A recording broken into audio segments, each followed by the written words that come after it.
Push it, kid, push it. Another day, another dollar. Ready to work? Yep. Bid this job yesterday. They approved it last night. We got to run 2-inch ABS from a sump pit that's right out there to the right of that dumpster. Goes underground, comes up here. Someone robbed all the 2-inch DWV copper, probably 60 or 70 feet's worth. I don't know how long ago they did that, but during this last storm, the pump was just pumping water into the pit, or into the garage area. So we're gonna run new pipe all the way over to that storm drain off the roof that you can see behind those grass mats. Let's get to it.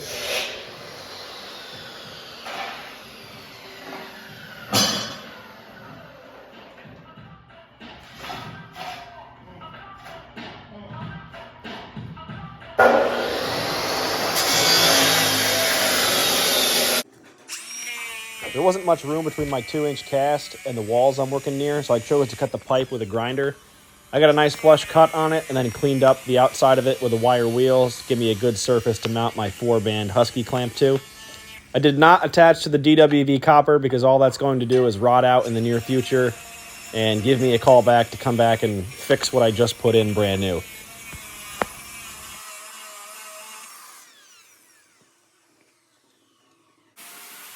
Different pipe types and sizes have to be hung at different distances required by code. So in this case, 2-inch ABS has to be hung every 4 feet. So right now, chest height or so, I am screwing in a piece of unistrut. And then 4 feet from that one, right above my head, you can see another piece. And we'll continue that trend thereafter every 4 feet on the horizontal as well, till we hit the storm drain where we're terminating this drain. There's a concrete block wall, so in order to get the strut fastened, we have to use a hammer drill. And we're using Tapcons and washers to secure the strut as well. Using my impact driver to get everything fastened up. Now I'm gluing my riser, which I have pre-measured, into my 45 offset.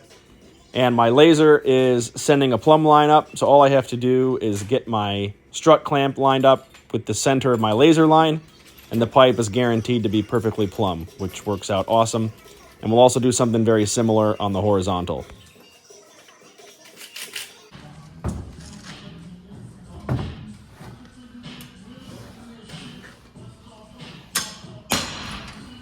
Nice.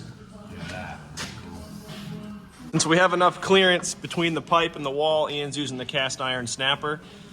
It worked well the first cut. We're gonna make one more. We're gonna piece in our no-hub Y in the space that he gets removed. I'm gonna put a couple no-hub bands on there, some Huskies, and we're gonna go vertical and run the pipe horizontal across. Our LE51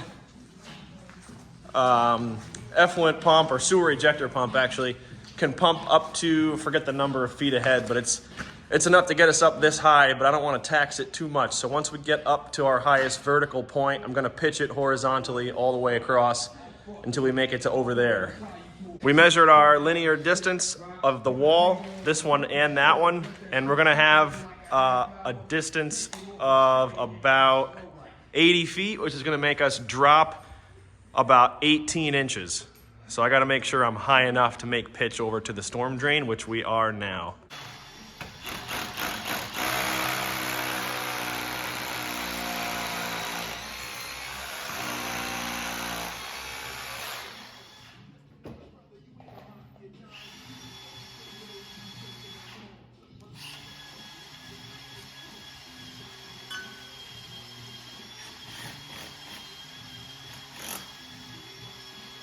Right now, you're about to witness me doing the most me thing I could possibly do, and that's using a tool, putting it somewhere, and then 5 seconds later looking for it and thinking that it's gone forever. Here I am searching on the shelf in front of me, on the floor, up in the sky. I always put the level on the piece of strut right next to me that I just hung, and I've done that about 100 times, and I still have not yet learned my lesson, so I finally found it, and I probably did this 3 more times during this job today alone.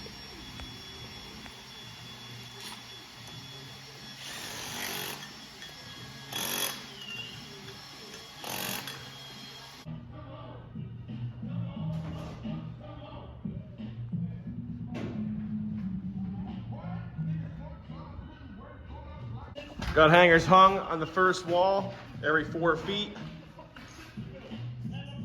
Used our laser to get everything picture perfect. And we're gonna start hanging the 2-inch now. Ian's gonna get on the ladder and so am I. We're gonna string it up there. Once we do that, we can get our pitch for the rest of the way. And there's the cast iron Y that Ian cut in earlier that we're gonna attach to.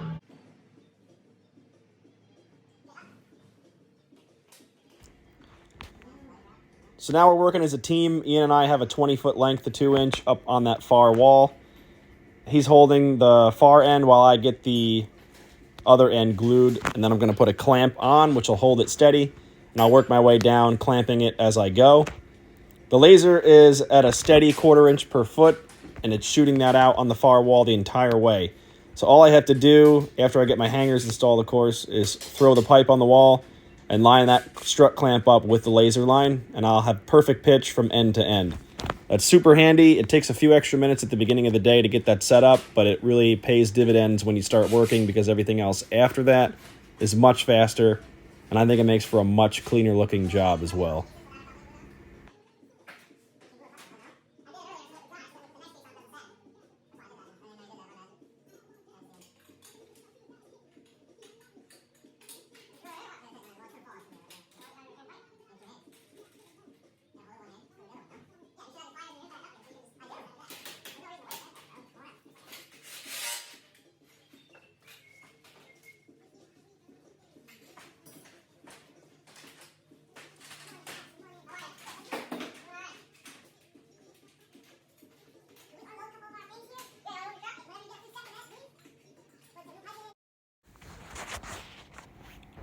Here we are getting the final joint glued up.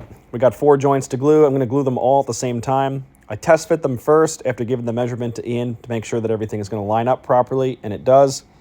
Here I am popping it free. And we're going to glue all of them together and put them together kind of in one motion.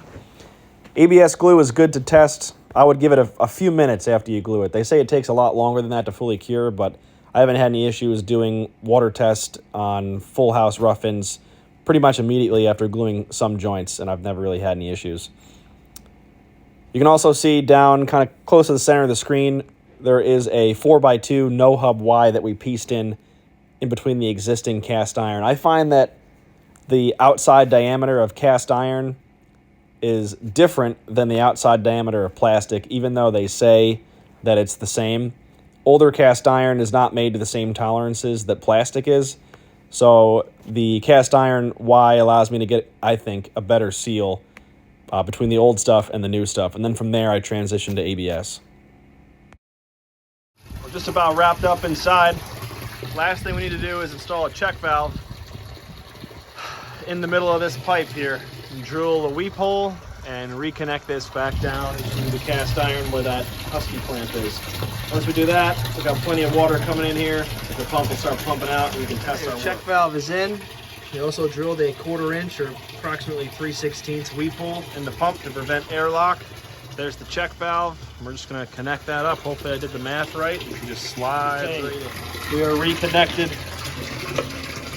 Try to do this one-handed. Not drop my phone in the water. We are pumping, I hope. And gentlemen, another successful job. We have the entire thing installed from start to finish. We came up, we got cast iron in the ground here. Did a little offset to get us back to the wall so we could mount it to our unistrut. Vertical, and then as soon as we hit the horizontal stretch, it's pitched 1/4 inch per foot all the way down. So the pump really only has to overcome about 18 feet of head pressure, which it can handedly do. We come over about 52 feet. Then we hit the other wall. Whoa, watch out. And we go into our 4x2 no hub Y, and you can hear the water flowing into the storm drain right now. So I'm very happy with it. Came out really, really nice. They have other problems. The cast iron under the driveway is leaking, and you can see that when the pump runs, but that's a job for another day. It still pumps the pit out, and it's probably been leaking like that for God knows how long. So Hope you enjoy the video. We'll catch you later.